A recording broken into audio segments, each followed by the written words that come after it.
یہ کہانی ہے ابلیس کی، جو ایک جن تھا اور اپنی عبادت کی وجہ سے ایک بلند مقام تک پہنچ چکا تھا۔ وہ عام جنوں جیسا نہیں تھا، بلکہ اپنی بندگی، اپنے سجدوں اور اپنی لگن کی وجہ سے اونچے درجوں میں شامل ہو گیا تھا۔ اسی دور میں اللہ نے انسان کی تخلیق کا ارادہ فرمایا اور آدم کو مٹی سے پیدا کیا گیا۔ جب آدم کی تخلیق مکمل ہو گئی تو فرشتوں کو حکم دیا گیا کہ وہ آدم کے سامنے سجدہ کریں۔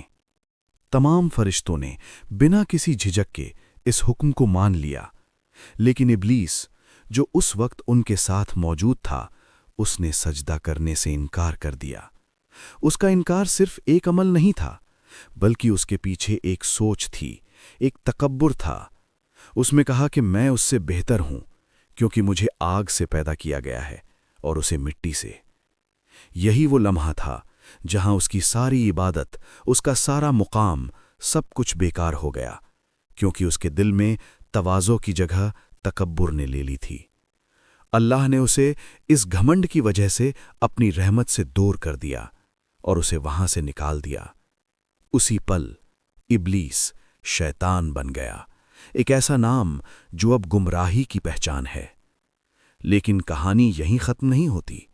ابلیس نے مہلت مانگی اور اسے قیامت تک کی مہلت دے دی گئی، اور پھر اس نے اعلان کیا کہ وہ انسانوں کو گمراہ کرے گا، انہیں سیدھے راستے سے ہٹانے کی کوشش کرے گا، ہر طرف سے، ہر طریقے سے۔ مگر ایک بات صاف کر دی گئی کہ ہر انسان اس کے بس میں نہیں ہوگا۔ جو سچے ہوں گے، جو اپنے رب سے جڑے رہیں گے، ان پر اس کا کوئی زور نہیں چلے گا۔